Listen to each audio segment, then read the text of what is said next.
میں ہوگا، یہ نورانی قافلہ جا رہا ہو، اسی میں سب ہوں گے، حضرت مولانا اسعد مدنی ہوں گے، مولانا ارشد مدنی ہوں گے، مولانا محمود مدنی ہوں گے، قاری عثمان ہوں گے، سب لوگ اسی جھنڈے کے نیچے جا رہے ہوں گے، اور ہم لوگ ایک کنارے کھڑے ہو کر کے حسرت کی نظروں سے ان کو دیکھ رہے ہوں گے۔ تو ان میں سے کسی کی نظر پڑ جائے گی تو کہے گا ارے تم یہاں کیوں کھڑے ہو، آؤ تم بھی ہماری جماعت میں شامل ہو جاؤ۔ ہم کہیں گے ہم اس لائق نہیں ہیں کہ آپ کی جماعت میں شامل ہو سکیں، تو کہنے والا یہ کہے گا کہ کیا تم جمعیت علماء میں شامل نہیں تھے؟ یہ سب تو جمعیت علماء کے لوگ ہیں، کیا تم جمعیت علماء میں شامل نہیں تھے؟ 2 روپے کے ممبر نہیں تھے؟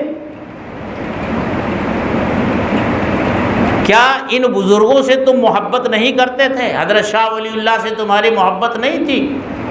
ان بزرگوں سے تم محبت نہیں کرتے تھے؟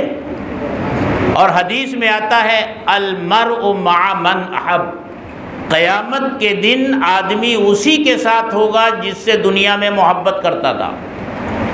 تو یہ سب بزرگ وہ ہوں گے جن سے ہم اس دنیا میں محبت، اور اس بہانے سے ان کی قائم کی ہوئی اس دینی جماعت کے ساتھ ہم جڑیں گے تو یہ رشتہ نہ صرف دنیا میں رہے گا بلکہ آخرت میں بھی انشاءاللہ یہ ہمارے کام آئے گا۔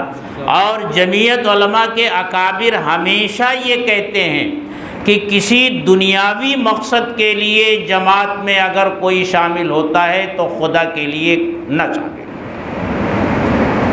اس کا اجر اور صلہ وہ آخرت میں پائے گا، اور اللہ سے اس کی امید رکھے، اس جذبے کے ساتھ جماعت میں شامل ہو۔ تو یہ 2 روپے کی ممبر سازی ہے۔ اگر ہم میں سے ہر شخص خود ممبر بن جائے اور اپنے جتنے لوگوں کو ممبر بنا سکتا ہے 100 200 1000، تو یہ تو اسی کے لیے ذخیرہ آخرت ہوگا۔ اور اس وقت ہندوستان کے جو حالات ہیں، ان حالات میں ہماری جو دینی جماعتیں ہیں ان کو کتنا مضبوط ہونا چاہیے، کتنا طاقتور ہونا چاہیے۔ اور ظاہر سی بات ہے یہ جمہوری ملک ہے، یہاں تو سر گنے جاتے ہیں، جتنے افراد زیادہ ہوں گے طاقت اتنی زیادہ سمجھی جائے گی۔ تو انشاءاللہ یہ ہم سب اس کے ممبر بھی بنیں گے انشاءاللہ، اور کوشش بھی کریں گے کہ دوسرے لوگوں کو بھی اس کا ممبر بنائیں۔ اسی طرح کی اسلامک ویڈیو پانے کے لیے ہمارے چینل کو سبسکرائب کریں۔ جزاک اللہ خیرہ۔